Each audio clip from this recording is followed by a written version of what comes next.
later. It'll be on our YouTube channel. With that, I'm going to let our wonderful Principal Jacobs, give greetings on behalf of Fox, and then we'll head down our agenda. All right, good evening, everybody. My name is Daniela Jacobs, and I have the honor of being the principal here. This is my 21st year as principal, so I've been here through thick and thin. So we're very excited to be in our beautiful new building, and I welcome you to our beautiful new building. If you need restrooms, they're just right outside the door to the right, so feel free to use those as you wish. And I think, I don't want to take up a ton of time, but I want everybody to just kind of breathe in this historic restoration because it truly has been a feat. Fox is 114 years old, and it is now a mix of old and new. So I'm sure Catherine will talk a little bit about some of the historic things, but this has been truly an amazing restoration, and we're very excited as we're getting ready. We're learning all the nuances and all the modern things that we've never had until now. Like the lights. The lights in your Like she was like, "Can you put up the shades?" And I was like, "I don't know, maybe." So this whole auditorium was basically gutted from the fire, and it's been completely redone. I don't know if any of you have ever been in here prior to. But now we have a larger stage, it's handicapped accessible. We have two different types of blinds, translucent and blackout blinds. We have a wonderful audio system and a projection system when it's working. I couldn't figure it out just now, I'm not sure why, because I've used it multiple times already. But it's really a neat thing. And here's a little tidbit for you. When they were restoring the windows using tax credits, because we use tax credits, they had to be restored how they used to be. Behind those wide walls, in between each window, there actually is the old pulley system that used to be used to raise the windows. And that was part of the restoration. Of course, they're modern windows, we don't use it anymore, but if you were to go behind that, there actually is the old pulley and weighted system, which is really kind of cool. I was trying to get them to put a window so we could see it, but that wasn't in the plans. But just knowing that that's behind there, because the contractor had to find that and use it to restore the windows. So cool tip. Welcome to Fox. Thank you so much. Anyone have a question for our principal before she hopefully gets to go home? We have her key. Okay. Thank you so much. You're welcome. I'm just curious, who has had a kid at Fox? All right, it's fun to be back here. So it's, you have the right agenda. Thank you so much. Okay. I'd also like to invite our Fox PTA to give greetings and let folks know how they can be involved with programming here at Fox, volunteer opportunities. Good evening. My name is Joy Ray. I'm the PTA president this year, and I'm so glad to be back here. It's been exciting. It's fun to see the kids and living and breathing this beautiful community and what it makes, in my opinion, Defense such a special place. I will try to be short, but I really wanted to share with you a few things we're going through, and I think it's very cool for the community. So the two big things we're working on right now are the outdoor space and art. So if you've been following us, we're trying to create an outdoor area since this beautiful place we're in right now, it's also worked as a PE area, and sometimes it's hard to have kids being to places if it's raining, so we want to have an area for them to use, and also for the community to have an area where they can enjoy. And we're trying to analyze how the playground can work better, fixing a few things, and trying to see what fits and what is a good thing for the community as a whole. And the second thing is art. So that was a good question, Catherine. It's like, I don't know if you've been around Fox before, but as you walked in the building, you would see this beautiful patchwork of art that was all over the place. And that was thanks to a project that started back in 1980 with our first artist investment, Glover. And he did all these projects, and we had arts all over the place. Some of it is no longer here, but some of it you can still see. We were able to restore a few things that you can find in the cafeteria. And also, when you walk out, you look back, and you're going to see this beautiful mosaic that is still there in the doors at Fox. And we are going to have, we actually built have already selected our new artist in residence, which is Hamilton Glass. He's gonna be working with the kids. And if we are trying to raise funds to keep this magic going, and if you walk around the fan and you see those little flag hearts all over the houses, that all the money that has been collected from that is going into this project. So we are very thankful for the community who has helped us, and if you want to help us with suggestions, ideas, and anything, just keep in touch. And I forgot to mention Devin over there. She's the one who's helping us a lot with anything fundraising related. So feel free to reach out to us if you have any suggestions, comments. And last but not least, there are two projects, two community events coming up. And these are things that we would love for the community to participate. One is on October 30th. It's the Family Pizza Fall Festival, which is huge. We're gonna put some stops around the school for kids to collect candy. So if you wanna have a little stage, you can do it. And then you're gonna have a little moving back, and these are gonna be cute as well. And on November 20th, it's our career day. So if you have anything that you'd like to share and you would like to come, we would love to have you here. But well, thank you so much for being here. Thank you.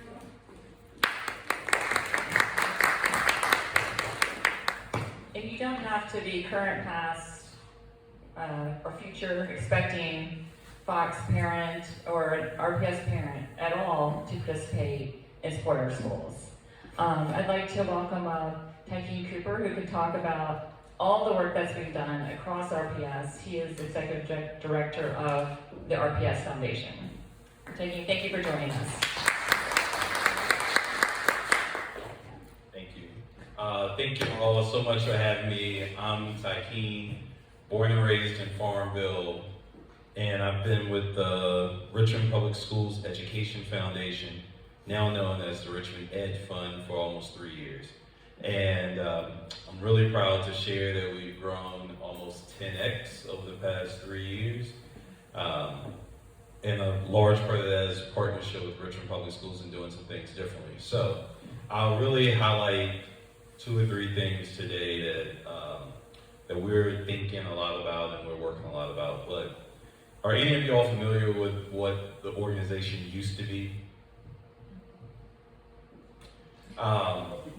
Great. What can you tell us about what the organization used to be? That says a lot. She doesn't remember. What do you remember?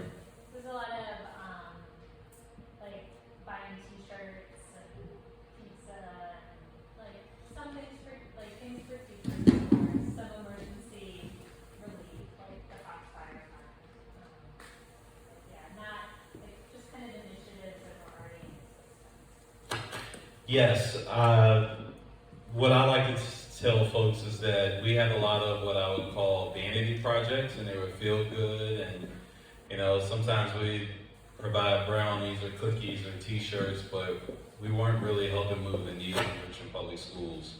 And there isn't a school district or an institution of higher learning across the country that can do it alone on public dollars. And in my line of work, I call a lot of those vanity projects charitable. And then they talked about how do people make things that's like systemic, and so we stopped using the word like donation and give and really started focusing on what we call philanthropic investments. And sometimes that means it's big dollars, sometimes people are investing their time, but really invite everyone in to make it. You all have a real community school here, but how do we have this feeling throughout the district? And so something that the school board has recently asked me to do is how do we begin to imagine that every kid in Richmond Public School attends a school that looks like the new Fox? So that's something that we're thinking a lot about. We're working on extended school year. We have a pilot in 4 of the elementary schools. And on the other end of the spectrum, we're all in on workforce development. Does anyone know what the living wage is in Richmond right now? Anybody want to guess? 18? Anybody else want to guess? The living wage, The living wage in Richmond, Virginia. $63,500. Not quite that much, but it's basically $23.50. And unfortunately, $23.50 an hour. Unfortunately, the majority of our graduates aren't graduating into jobs that pay that. The painful reality is that the largest employers of RPS graduates right now are fast food restaurants. And if we aren't graduating people into possibility, we aren't doing enough. And so we are working kind of pretty much around the clock. We just submitted a pretty significant grant to launch pre-apprenticeship programs here in Richmond that are going to pay our students while they're still in high school and then really prepare them for what's next. And the truth of the matter is the majority of our students aren't going to college right now, and I think we're going to see fewer and fewer students do that as college becomes less affordable. And so how are we preparing them to have options that they're really excited about? But ultimately, the last thing I'll leave you with is we talk a lot about what I call the educonomy. And great schools are great for public safety, they're great for the economy, and they're great for Richmond. And so how do we strengthen Richmond? And Richmond Public Schools is ultimately catalyst. Thank you so much. And I always like to start with our schools because you guys are probably the most engaged people in our district. And our schools need your support and attention as much as I do on City Council. So Katie Ricard, our school board member, is going to give a quick update, and then we're going to kick it over to our new CAO. Are you okay? Okay, thank you. Actually, our new CAO has some surprise guests this evening, so we asked if he could go a little bit earlier. But I think he wants to know the latest from our school board members, so this is going to work out great. All right, good evening, everyone. I'm Katie Ricard. I'm your school board member. I want to start off by thanking Catherine and the former school board member, Mariah White, who really did a lot to push this building into existence. And something that Tykeem said, that is something I feel when I walk around this building, is this is the building that all our RPS schools need to look like, and they don't. And that's for a number of reasons. The main one is just a lack of investment in our schools and a lot of deferred maintenance. And so that is something that I know we talked about with City Council, and I know they recognize and realize and want this as well. I know that when we talk with Delegate Carr, she wants it as well, but that's just something we feel really strongly about, and I know it's just so painfully obvious when you walk around this building that all our students deserve to go to schools like that. In that vein, in the past month, we have been able as a school board to meet with City Council and the mayor, and also with our General Assembly delegates, to talk a lot about what we need for Richmond Public Schools. And out of those conversations have come a partnership to align and talk about what our needs are, and then how can we advocate for them at the state and federal level. And some of that advocacy may be for funding. So for instance, last year, the General Assembly passed a 1% optional tax that cities and towns could put in place, but the governor vetoed it. Our hope is that that could pass again, and that maybe with the election that could be voted in. That would just give us additional funds for school maintenance, because that 1% is tied to school maintenance and construction dollars. But some of it might also just be low-hanging fruit. So for instance, how can we make sure that teacher licensure is accessible to everyone? We need teachers. There are a lot of career changers out there that want to teach. How can we make that available to them? Tykeem talked about workforce partnerships. Are there incentives that we could use to businesses to encourage them to partner with Richmond Public Schools? So those are some of the things that we're talking about on an advocacy level. Richmond Public Schools always, through our Office of Engagement, puts out letters later on in the year and advocacy points that I will share out to the community. And if you are willing to call our representatives and advocate on our behalf, we would really appreciate that and support it. We even have a few advocacy days.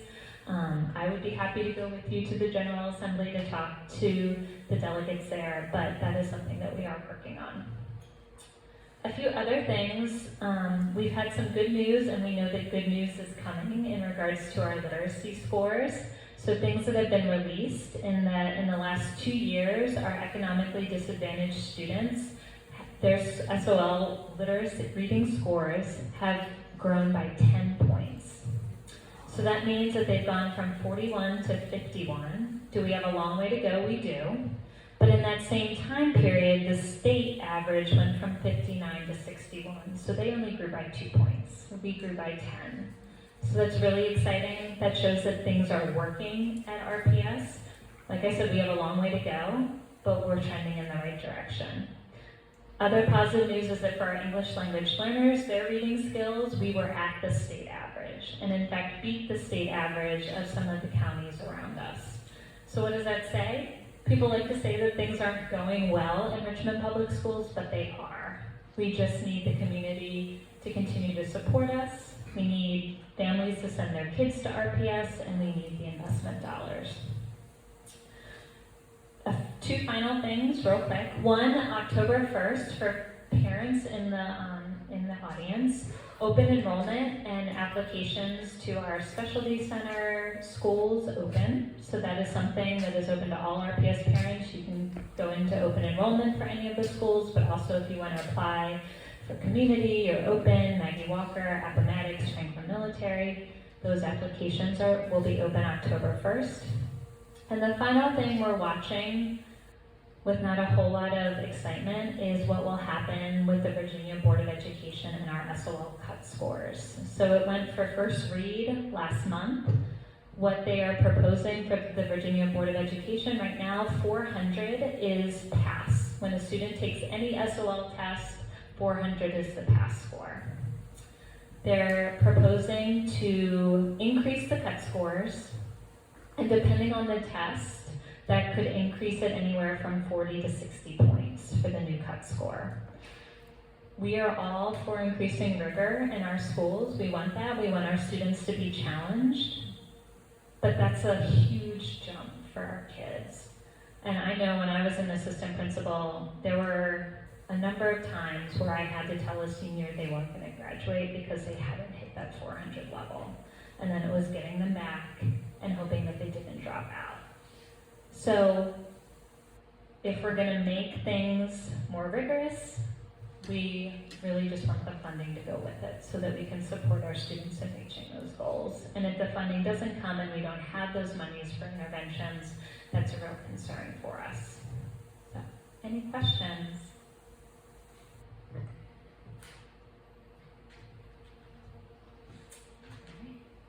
Thank you all. Thank you, Katie. And we are going to adjust the agenda just slightly. Sorry, we had a change after we'd already printed.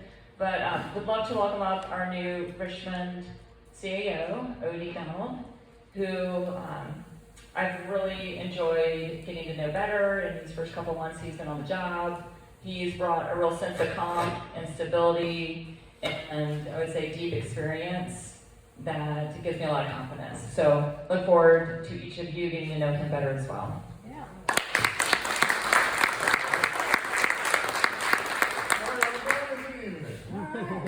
Listen, I'm glad to be here with you. I was looking at some notes. I like to be prepared, right? So I was looking at a few things and I realized there are a couple of interesting things. One, folks in Richmond work.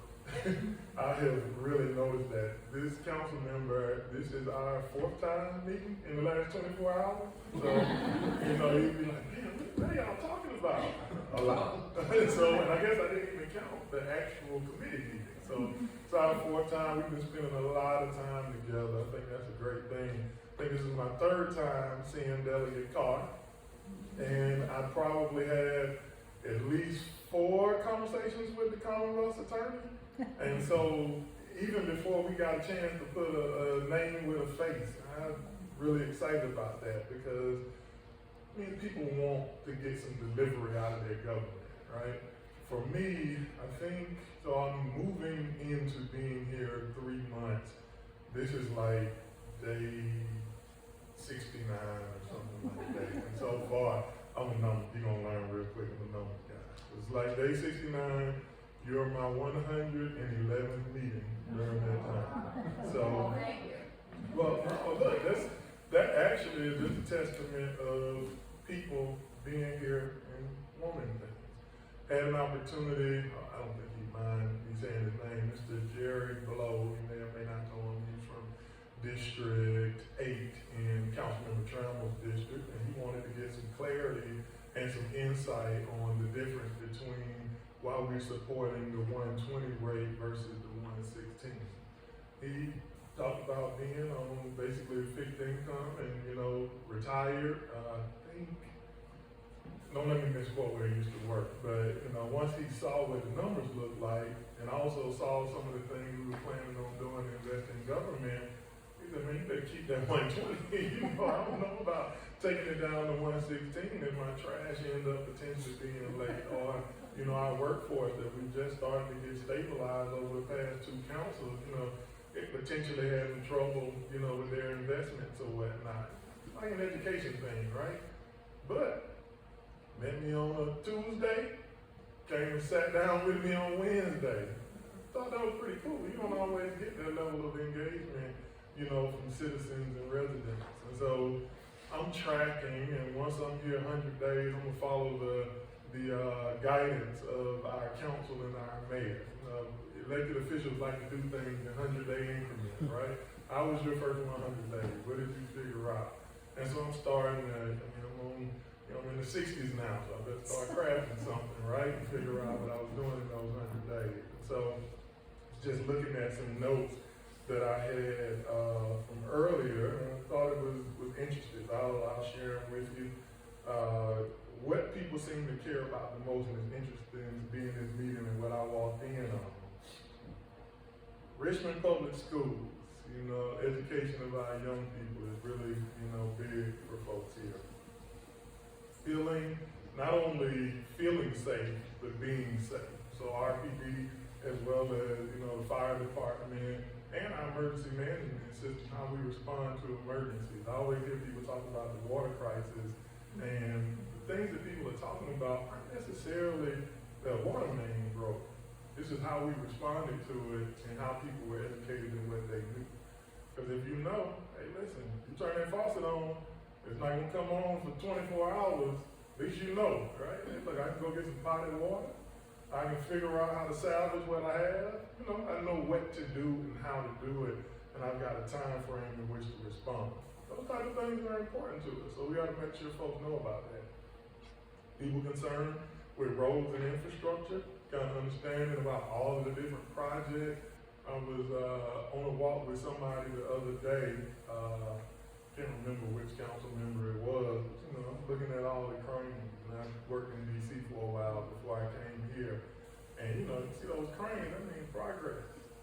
But it also means the responsibility of making sure folks can kind of grow, who are already here, and grow in place. So it's the challenges that come with the opportunity that we all want. People are very concerned with affordability. And so we talked about housing, it gets the front line many times, but general affordability matters as well. You know, I was looking at, my mom's a pack rat, so she was packing me up with some things. She's getting a little older, she's like, a couple of things when you get up with those folks in Richmond, I want you to remember where you come from, you know, and what's happening at home.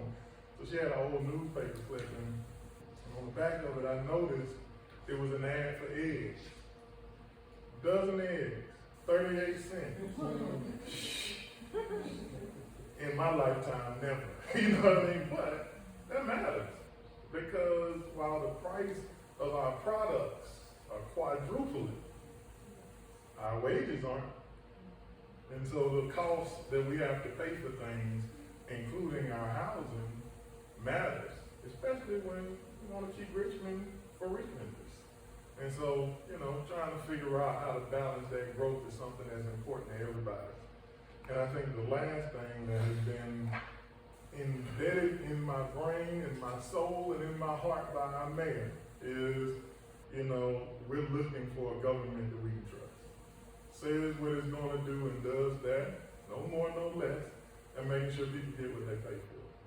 And so I'm not through doing my analysis and kind of figuring out what's coming, but for me, as a new guy, new kid on the block, I'm like really excited that, Councilmember, I didn't know much before. After 4 meetings in 24 hours, we besties. I know a little something, you know. When I'm thinking about all the things I'm hearing from Richmonders about what's important for them, I go to a random meeting and talk to Mr. Vincent all day.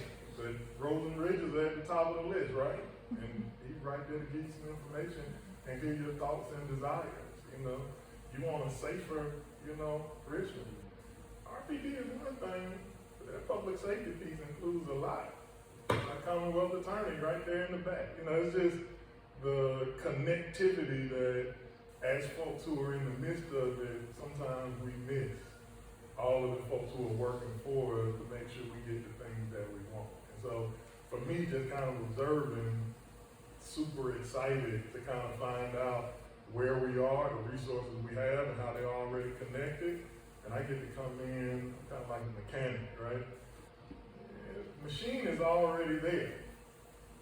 I love the old automobile.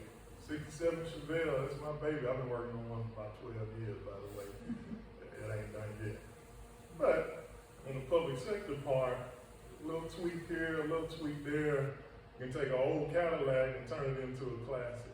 And I think when I look at Richmond, I see the opportunity of a really nice automobile that gets an opportunity to be an expensive classic car that we actually get for a reasonable price.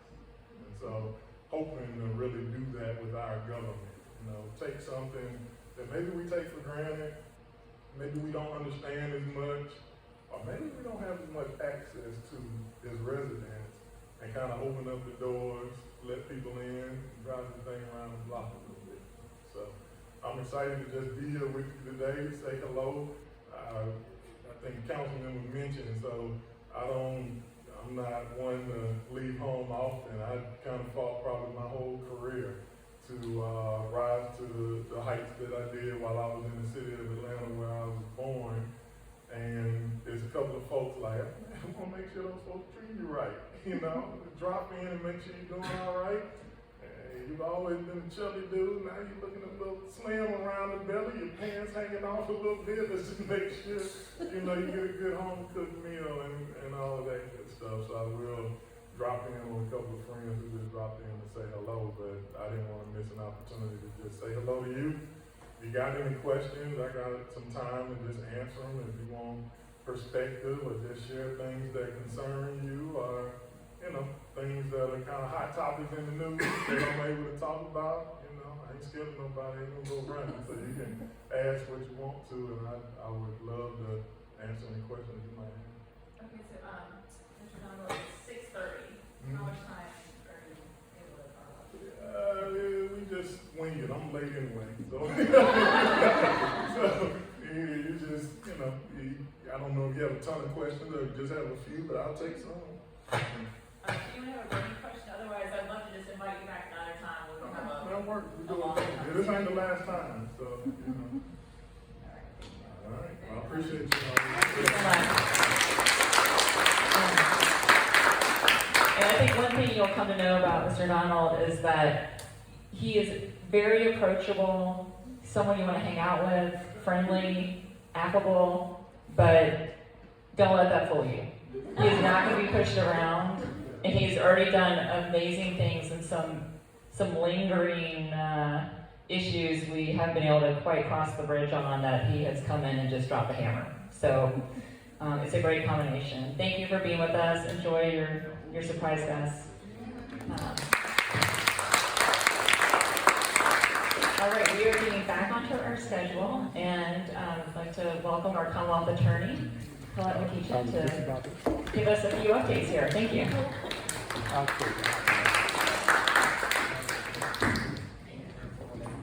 So hello, my name is Colette Wallace McKeechin. I'm the elected Commonwealth Attorney for the City of Richmond. And because I was well brought up by my parents, the first thing I want to do is say thank you to those of you who voted for me in the June 17th primary. I appreciated it. Just so you all know, only 18% of registered voters voted in the June primary. Primary turnout is always low, but I appreciated those who made the effort, and I do not take that lightly.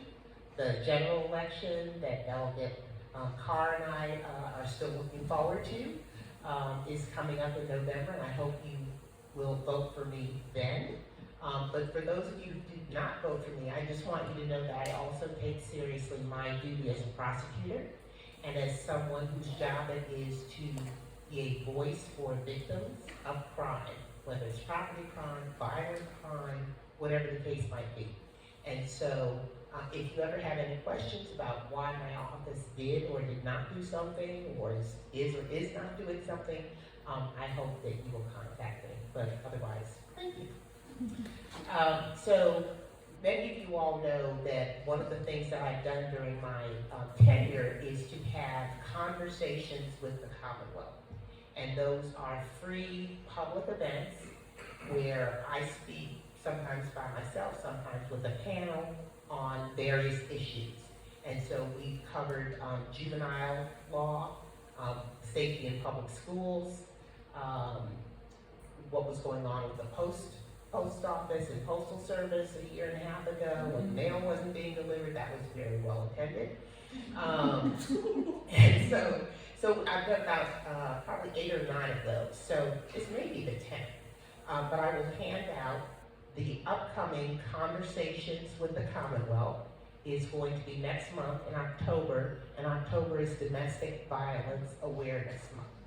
And so you all also may remember that one of the things that I spoke about often during the primary campaign was my work with Rupa Murthy from the YWCA to hopefully bring a family justice center to Richmond, which would be a one-stop shop, a facility, a building where, well, usually it's a woman, where a woman and her children could go to get all of the services they need, legal, medical, advocacy services, instead of having to figure out transportation around the city of Richmond to get a protective order.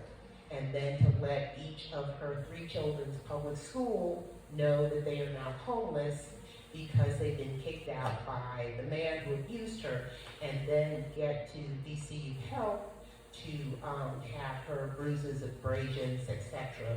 looked on. So representatives, instead of the woman having to do that, representatives from those and other agencies would all be in one place to wrap their arms around her. She would only have to make one kind of statement, one application, instead of repeating what happened to 5 or 6 or 10 or 15 different people. So all of that will be discussed in the free public Conversations with the Commonwealth. It's going to be held in Churchill at the DCU Health Hub near the community market on 25th Street. And I will pass these out. I hope that all of you will be able to attend. And I'm happy to answer any questions if there's time. Thank you. I do think there is time. If anyone should have a question, I can pass these out for you. I will say, just to tee you up, I don't know if this is something that'll go through your office. I hope everyone saw the news about the raids on the vape shops. Oh, yeah. So, that felt encouraging to me. And it is something that's been a topic, I think, across the country, particularly locally. But if anyone had questions, I'll pass these out. Thank you so much. I appreciate that. Any questions from anyone? Yes, sir. Did you convict the post office people? So, if you had attended, so no, the problem is, and I wish Jen McClellan or Tim were here, but the problem is that the Postal Service is a federal entity, right? And so the 2-minute backstory is, since Catherine is giving me this time, the 2-minute backstory is that people were contacting my office, one, because people were breaking into the blue boxes on the street. Postal workers were being attacked in their vehicles or while they were walking around delivering mail. So bad things were happening. And they contacted us, and RPD was aware of some of the assaulted behavior, the theft and embezzlement of checks, things like that. So we contacted the Postal Service thinking, oh, well, they will be, they will want to work with law enforcement and let the community know what's going on. And it was like running into a brick wall. And so we talked with them for a while. We talked with the people who were literally in the Brook Avenue building, the Brook Road main post office, and it was just like a silo. So I said, well, since you all won't have a meeting, I will have a meeting. You're welcome to attend, but I'm going to open it to the public, and we're going to talk about all the different issues. So then I invited, Tim and I had spoken a little bit about it at the Historical Society, but then Jennifer was able to come. So we had this conversation with the Commonwealth at BCU. Jennifer was there. At the time, the general registrar was there because it was kind of looking towards all the elections that were coming up. And it was very well attended because people care about the mail. And what I hadn't focused on was there are so many small business owners in Richmond and not getting that $10,000 check so that you can pay your employees or pay your taxes, and having the post office either not respond or tell you, oh, it's hung up in Sanston, and it's been hung up in Sanston for days or weeks or months, was just unacceptable. So the bottom line is Jennifer is on it, Mark and Tim are on it. There is now a new Postmaster General. The previous one was fired, and supposedly things are better. Are Mark and Tim the senators? Yes. Yeah, just checking. Yeah. I don't know about that. You know that? Thank you. Thank you so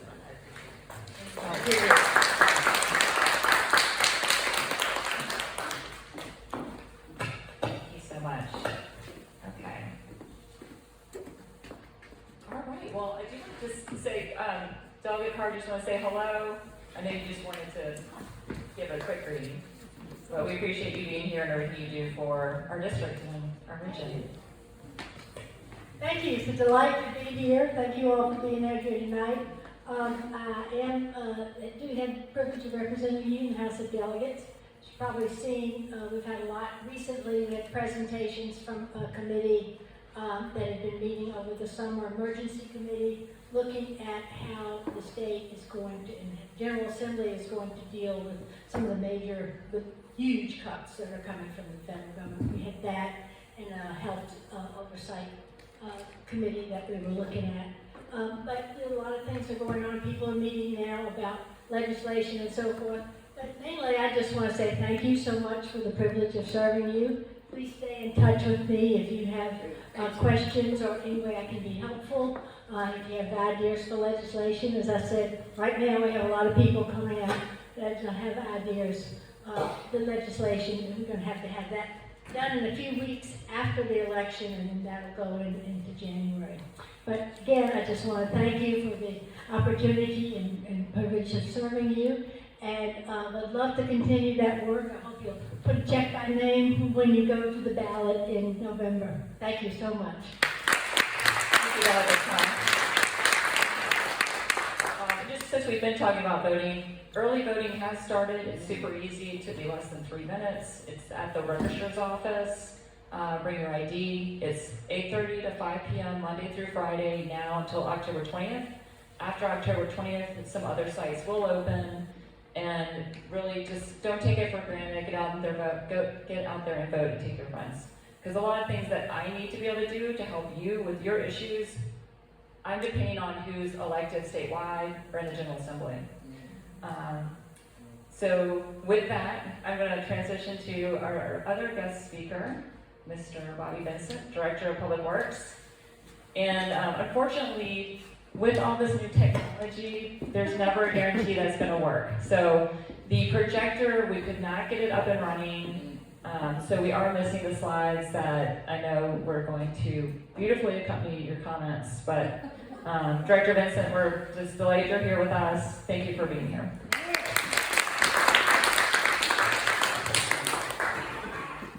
Well, good evening, everyone. Some of you have seen me in my meetings before. I do like to have presentations with graphics and things of that nature because I truly am a geek.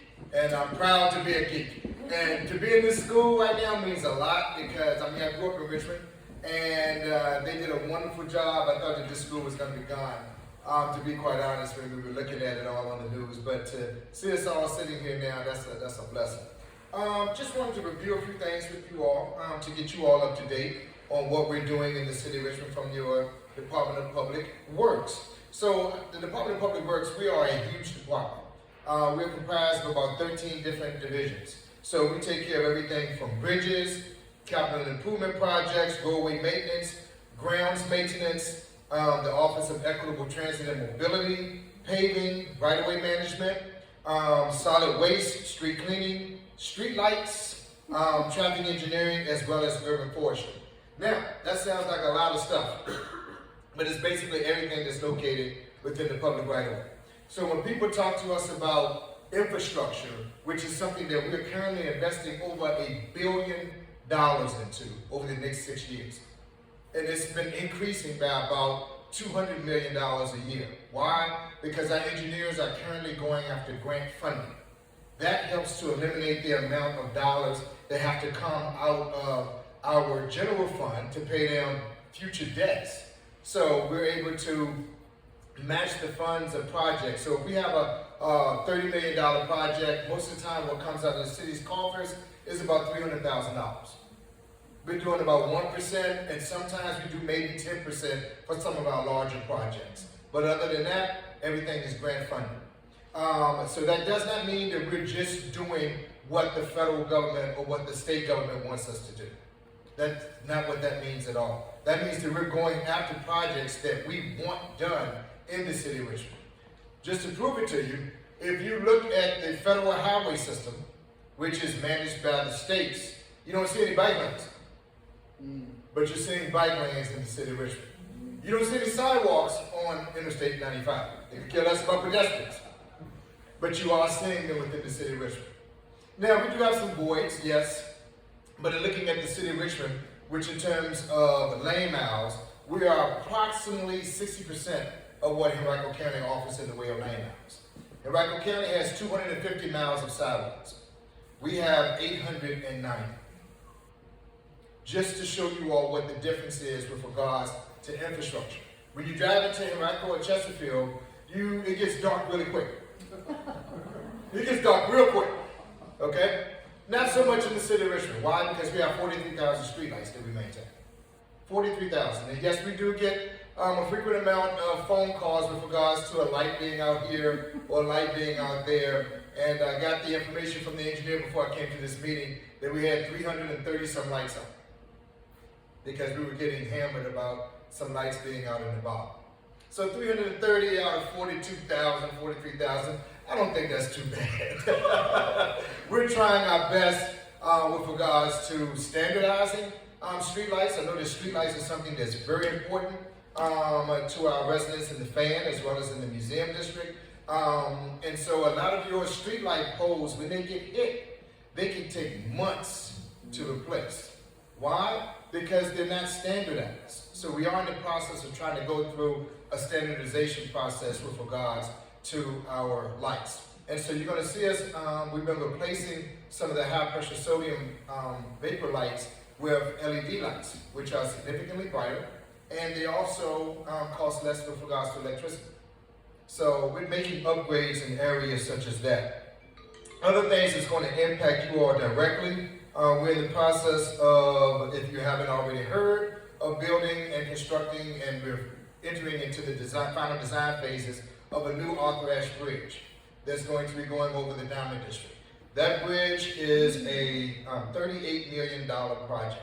It is going to be beautiful, and it's going to be linking us right there with the beautifully new built Diamond District, which the stadium is almost finished, it seems like it. But they got going with that, and then following behind that are going to be other infrastructure projects in order to be supportive of that, inclusive of the redoing of Hermitage Road, which is going to be traveling through the Diamond District, as well as on Hermitage Road is going to be the Fall Line Trail. So people will be able to traverse through the city of Richmond on a bicycle, basically from Ashland all the way to Petersburg. But Ashland, Henrico, Chesterfield, all of their land is virgin land. You can basically go anywhere and dig and not run into anything. Where in the city of Richmond, if you dig down 6 inches, you're liable to hit a bone, some concrete, or a World War II memorabilia. So, you know, in Richmond, it's like you're amazed at just looking at, oh, a house used to be here? Yeah. Back in 1827. And so that's what Richmond is, and that's what makes us great, but it also makes it difficult to do construction here as well. And looking at paving, thank you for the money that you all have been providing us with regards to paving. I've been with the city of Richmond now for 33 years. I'm 56 years old, born and raised. And I remember when our paving budget used to be $1.3 million. And that's back when I was in DPU, in public utilities. And so you can't do much paving with $1.3 million, even if you go back 20 years. That's not a serious investment. So when LeVar Stoney came on board, first thing that he told me was that people were complaining about potholes and wanted to see their neighborhoods paved. And how much would it cost to do it? I said $15 million per year. And we had a white paper drawn out for it and everything. So he gave me $15 million. And he told me that if I didn't spend it, I was going to be fired. So a lot of people laughed about it. I thought it was kind of funny until I looked at him and I said, this guy might be serious about letting it go if I don't spend this money. So we've been spending $15 to $20 million every year for the past 7 years. Now, why 15 to 20 when my budget is 15? Because we've been collaborating with the Department of Public Utilities. And we get $5 to $6 million a year annually from them. For instead of them going through a neighborhood and doing that paving job of 3-foot wide scars, we pave curb to curb. We put a little bit of change towards it and we go curb to curb. Why? Because they were paving at about $40 per square yard, where we were paving at $10 per square yard. So that's the difference, because we're paving in significant lane miles when they were paving in blocks. Okay? So we were able to save the city money and time and energy, because I live right in smack dab in the middle of the city. So yes, I have to hear my white mouth in the event that there's a project going on. I have to hear my kids because they have to get in the car with mud and rub their feet on the back seat. So I went through all of that. I even sympathize with you all with regards to people that don't pick up their dog poop in that little grass strip in between the curb and the sidewalk. Okay? So yes, I'm native Richmond and I have the same issues that you all have. But the good thing is that we work together to try to get them taken care of. I also want to talk to you all about, so with regards to paving, we went from a 35% paving condition index score, meaning 35% of our streets were good or better, to now we're at 76%. 76%. We're already beginning to pave some neighborhoods that we paved 7 years ago, again. So we've been working with the Department of Public Utilities, as well as some of our major interests, such as VCU, who's a big developer in the city. We work with them on a consistent basis. We also work with other private development firms in order to make certain that we have as little impact to you all as possible. Because the worst thing we can do is to come through, replace a gas line, and 2 years later, come through, replace a water line, and then 2 years later, we pave it, and then a year later, we come in and put in a new sewer line. So we are working together in order to make certain that we do as much excavation and disruption to the public right-of-way when we come through. Why? Because everything is located in our streets. It's not like in the counties. So you can drive down Broad Street. Once you get into Henrico County, all of the manholes, and all of the water valves, all of the water mains and laterals, they're located back up on that grass area. But in the city of Richmond, they're located in the street. And you can have every utility 2 or 3 times. Why? Because we're significantly higher density. And so right now, the city of Richmond is actually receiving awards with regards to our traffic calming, with regards to our traffic engineering, with regards to traffic lights. And one of the biggest ones is due to the fact that many traffic signal poles throughout the country are failing, because they're only built to last about 50 years. And so they're beginning to wear and tear at the bottom, causing them to fall. Some of ours have failed. So that's the reason why you may see what used to be a signalized intersection go to being a four-way stop. We did that over on Overbrook Road in 2 different locations. We said that people are going to freak out because everybody wants traffic calming, and people think that traffic lights are the best way for traffic calming. They're not. That's where your most deadly intersection collisions happen, because somebody's trying to speed up and beat that red light. And we are all seen it significantly happening within our city. And with me being in charge of traffic engineering, I see the videos. And one of the worst ones that I saw, I'm not ashamed to share it, was a motorcycle who was doing a wheelie on Broad, going 98 miles per hour at night. When he came down out of the wheelie, the car was making a left turn. Motorcycle came down out of the wheelie, hit the car, went over the car, died right there on the scene. Body hit the curb. So talk to your kids, talk to your grandkids, talk to your neighbors.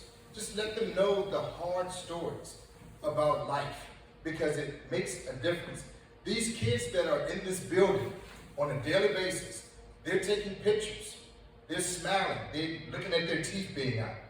But in 20 years, some of them are going to be in jail. Some of them are going to be dead. Some of them are going to be homeless. Nobody's planning on being that way. But we have that throughout our country in every inner city in America.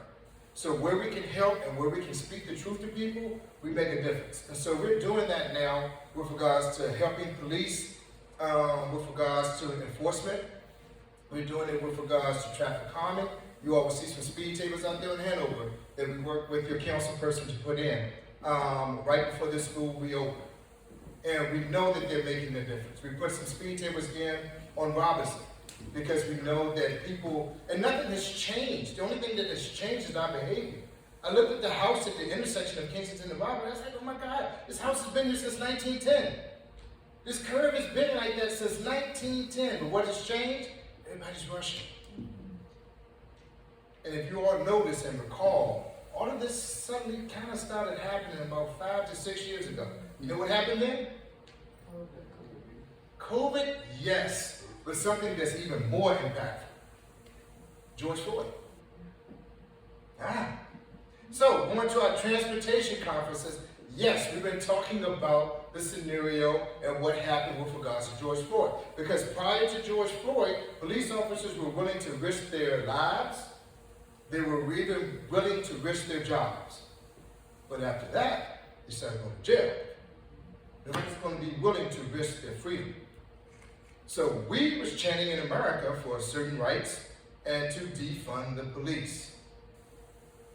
In Washington, D.C., they don't even pull people over anymore. In Baltimore, they don't even pull people over. They're doing it all with cameras. So that's why you're seeing more and more school cameras go up in the city of Richmond. And right now in Chesterfield, they're not going to have that issue because they don't have the same issues that an inner city has. And it's not just Richmond. It's Denver. It's Louisville. And God help Memphis.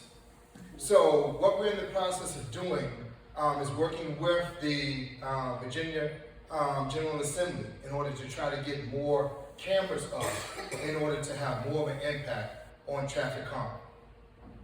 So these are some of the challenges that we're facing. Everything from motorcycle accidents all the way down to trash juice. Yes, such a thing as trash juice. Our solid waste trucks, they are aged. We have a fleet of about 30. And about 10 of those 30 have been replaced within the past 3 years. The good news is that we have 5 more coming in by the end of this year and another 5 coming in before the end of February. And I'm ordering another 5 this coming spring, which should be ready before next fall. So that's going to help us out with regards to our fleet and getting rid of trash use. Now, it's not as much of an issue for you all in the fan. It can be, but most of your collection is in the alley and not on the street. So in those neighborhoods where somebody has a cul-de-sac, it can come through and it can really stink up a neighborhood. And so I wanted to let you all know that help is on the way with regards to the dreaded trash juice. Yes, I couldn't believe I was saying it either. And last but not least, We're in the process of developing a urban forestry master plan, which is going to help us to replace some of the larger trees that was planted by George Washington's cousin's nephew. And I don't know what they were just throwing seeds back then. But so we're trying to plant trees that are more responsible.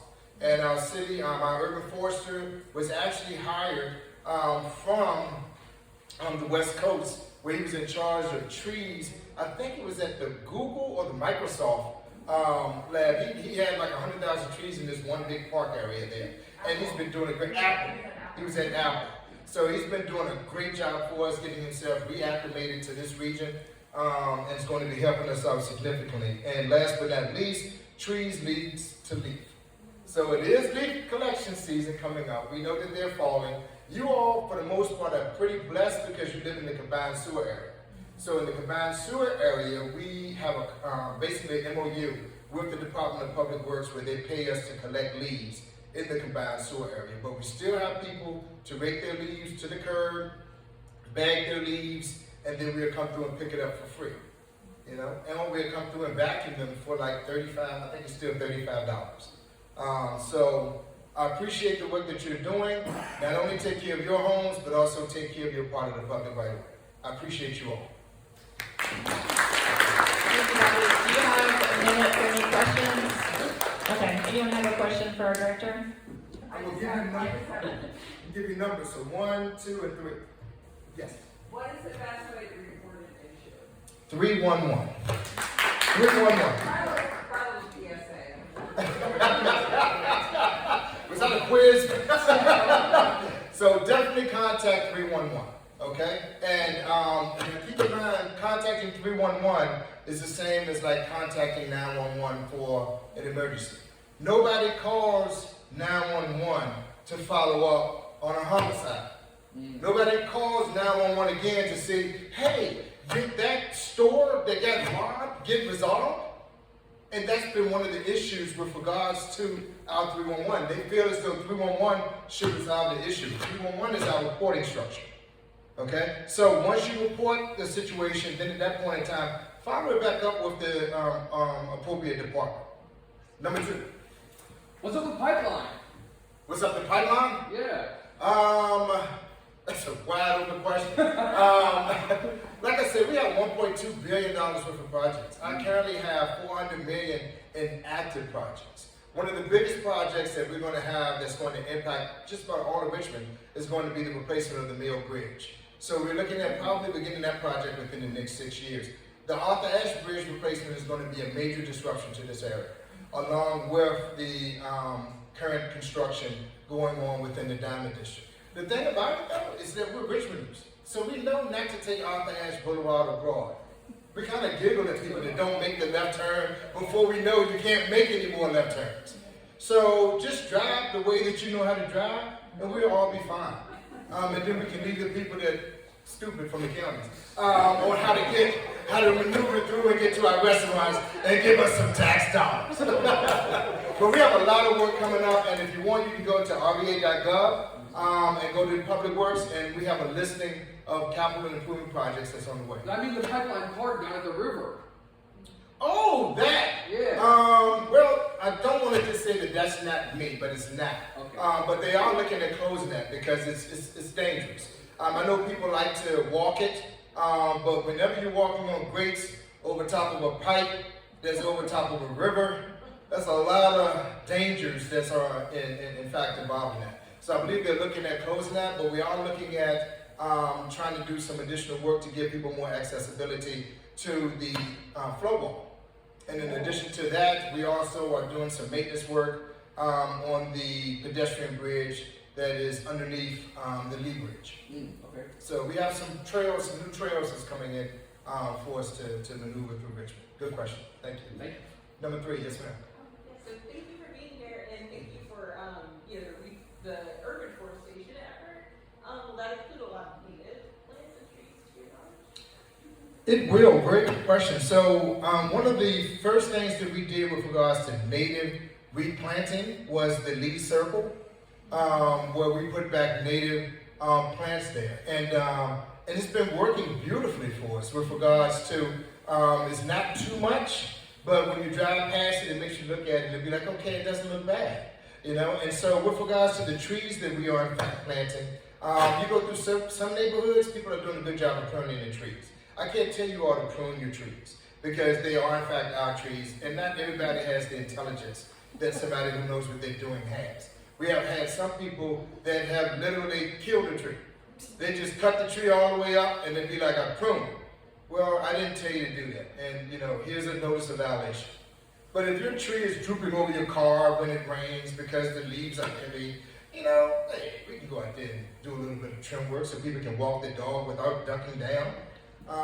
You know, that's the type of stuff that makes sense. So we're planting about 2,000 trees a year, and right now we're removing about 1,000, and we're trying to prune about 2,000 as well. So thank you very much for that. Yes, sir.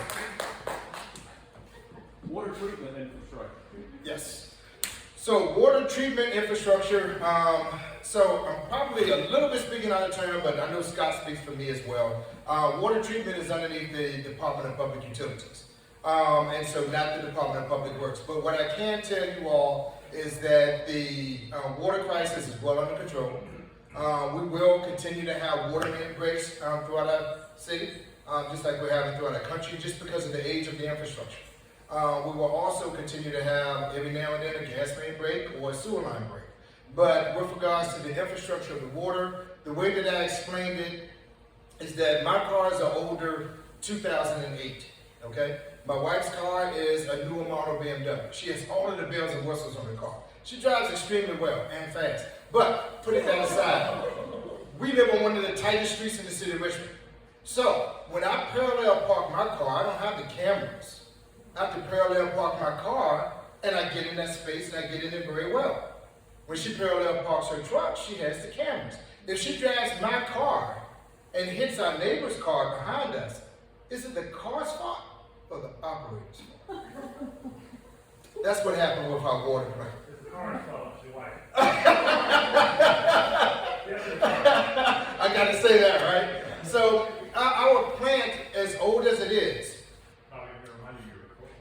I love that. I love it. Thank you. Sorry, Tamika. But looking at the age of our plant, that is certainly, you know, a concern, even though to me minor, because as long as you operate something that is old and you maintain something that is old, you can operate and maintain it forever. And so Scott Morris and his team are doing a good job of taking care of some of the bells and whistles that might need to be CCTV, that might need to be SCADA, supervisory control, and remote control access. So they're working on things like that in order to make things better. But rest assured, your water, your sewers, and your gas are in good hands. Thank you all.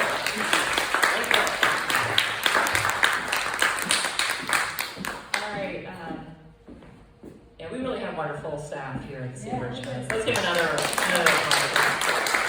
And we will absolutely have our CEO back. I'm sorry that wasn't as long as a presentation as we were all expecting, but the work-life balance thing is something we're trying to find. And he is new. I don't want him to regret taking this job, but we will bring him back in. At this point, I really was just going to say a couple things that our office are focused on at the moment, and then open it up to Q&A. And Sven, just for a time check, when do we need to be out of the class? Okay, so about 15 more minutes, okay. So I would say top level of things that we're hearing the most concern about from the district is the zoning refresh. And how many people here were able to attend the joint meeting? Okay, so some people came. That was all recorded. I would say the point I want to enforce at this moment is they are collecting all of the feedback. You have until September 28th to provide feedback through the website. If you're really struggling with how to do that, reach out to our office, but try to use that platform first. You'll be able to see what other people have commented on. It might spark something that you want to comment on, or you can upvote it.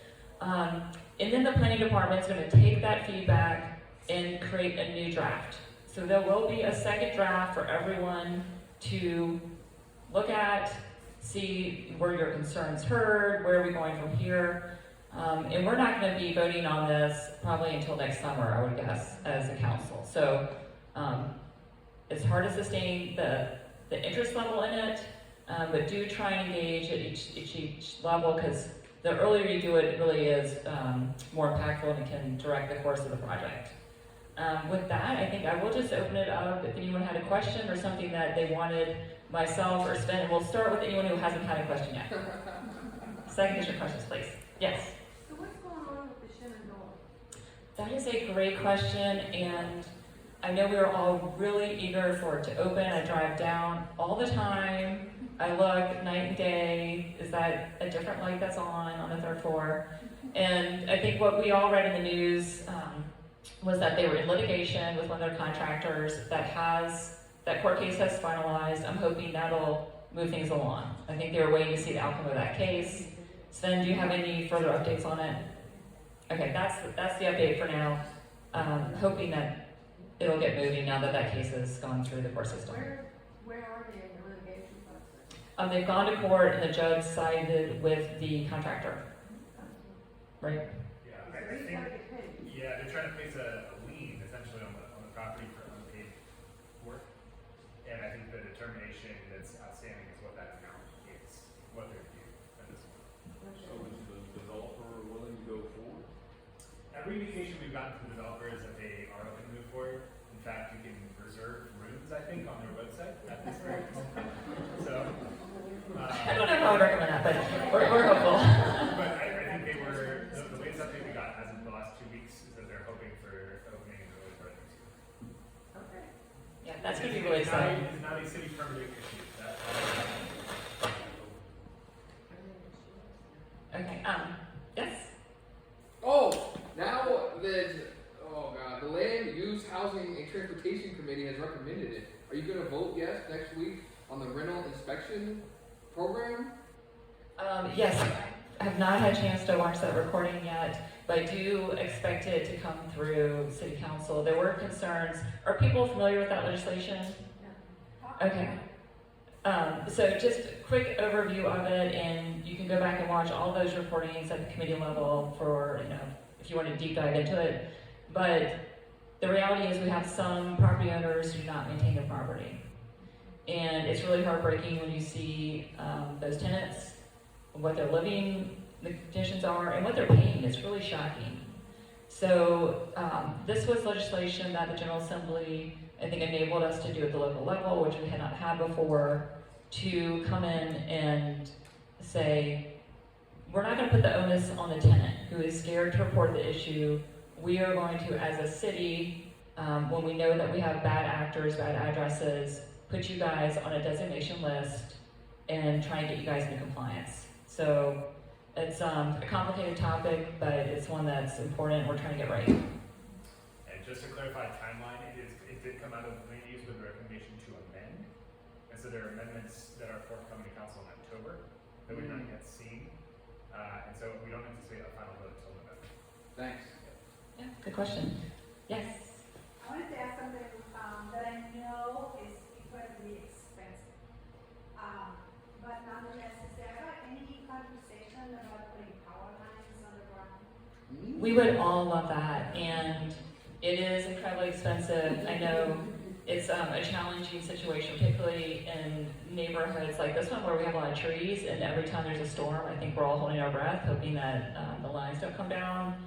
But that is something, I believe in our franchise agreement with Dominion, they are required to do a certain amount of mileage of undergrounding of lines each year. And it's not a very large number, to be honest. The real opportunity is when there are larger new development projects or significant in-ground work being done.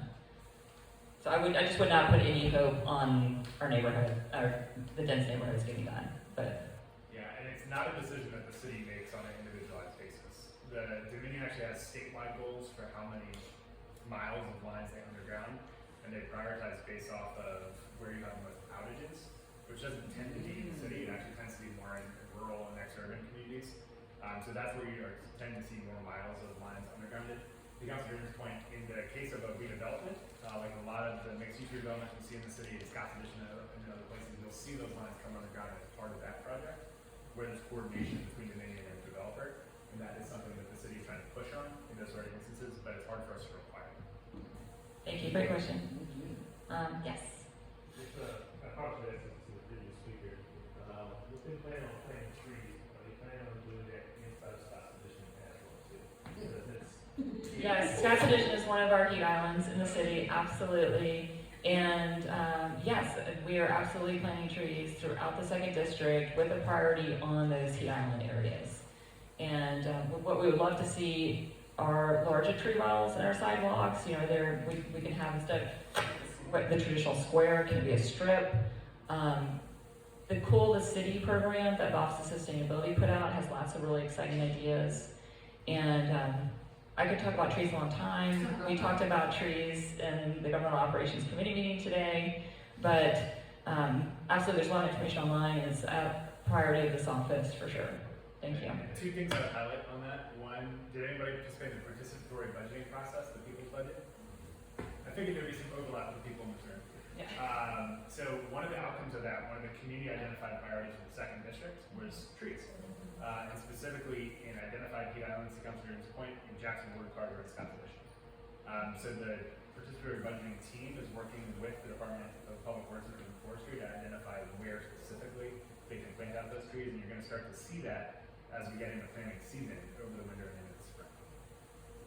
Oh, and one of Councilor Green's initial legislative initiatives in her first term of council was re-standing up the Urban Forestry Commission. So, if you are interested in all things trees, there's a really wonderful community-engaged opportunity to understand what the city's doing, what the community's doing, and where we can collaborate. That's it. And does everyone know our wonderful second district liaison who's been having in case you're wondering who this person in the front row is that knows so much about city things. Yes, sir. I'm hearing more and more complaints from my neighbors in the lower fan about the noise created by these cars and motorcycles racing Main Street, Cary, Broad, Belvedere, particularly with modified mufflers. And I know the city police department is limited in its ability to deal with noise, particularly from moving vehicles, particularly after some of the George Floyd policing remarks a few years ago. Is the city council going to ask for the state legislature as part of the legislative agenda to try to give the police more power to deal with these situations? I would love that, and this is something even dear to my heart. Even though I don't live on Main or Broad, I can hear it from my house. I sleep with really expensive earbuds and a sound machine on every single night, and I can still hear it. It's a pet peeve of mine, and for those who don't know, there were some bills going through the General Assembly last year. One of them had to do with amplified mufflers, and I believe it got watered down to be a recommendation for a study on what could be done, and even that got vetoed by the governor. So I was shocked. I was hopeful of at least we'd have this study, we could make some progress. In my mind, the answer is really simple. It's part of getting your annual inspection of your car. And if you've got a modified engine, muffler, you don't pass. So that's something absolutely I will be advocating for, but we need to hear from all of y'all that matters to you, not just in these community meetings, but by letting the entire city council know and the mayor's office.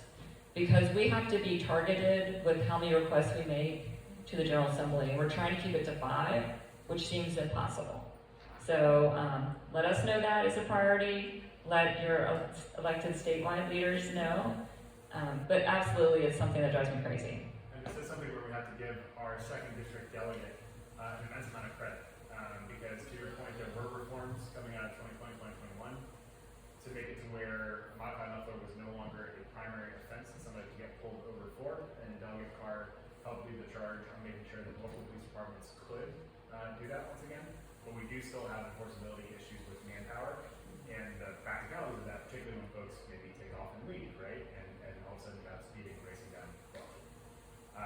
The bill that Councilor Jordan's referencing was looking at whether we can implement what you have in country, cities across the world, where you now have automated sound enforcement. So you have passive sounding meters that can basically, as we have with photo speed enforcement now, send a bill to somebody, essentially based on their license plate, if they violate a certain sound decibel. That was ultimately vetoed. That is something that we certainly hear a lot about, and certainly have been voicing to our legislative delegation, and hopeful for whether it ends up in those top 5, or whether that's just something that we can continue to have these sort of conversations one-on-one with our delegation, we'll continue. Thank you so much. It is 7:15. We will make sure that Director Vincent's presentation goes out in our next newsletter since we weren't able to show it. And thank you all for being with us this evening.